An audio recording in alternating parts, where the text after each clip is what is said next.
Buongiorno e ben ritrovati con l'informazione flash di newsicilia.it. Vediamo insieme i titoli più rilevanti della mattina.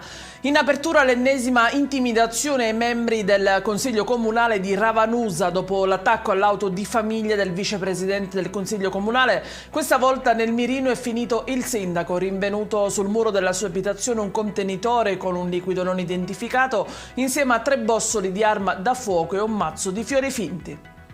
Identificato l'autore di una violenza sessuale ai danni di una turista avvenuta nell'estate del 2023 alla Vucciria di Palermo. L'uomo, un 46enne palermitano già in carcere per un'altra causa, avrebbe avvicinato la ragazza con inganno per poi portarla in casa e abusare di lei. Fondamentali per l'identificazione le immagini video della zona e la prova del DNA.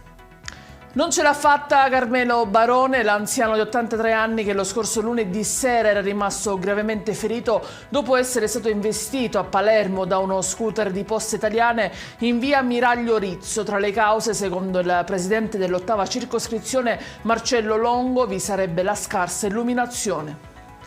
Furto con spaccata al bancomat dell'Unicredit di Palagonia nel Catanese. La banda, composta da almeno 3 soggetti, avrebbe usato dell'esplosivo per portare via la cassaforte, da quantificare ancora il bottino.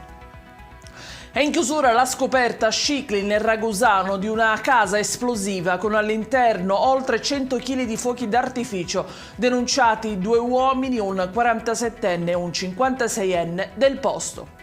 Ed è tutto per questa edizione. Vi ricordo come sempre che i dettagli su queste notizie e molte altre li trovate sul nostro sito e sui nostri canali social. Grazie per averci seguito, appuntamento stasera alle 19:30. Arrivederci.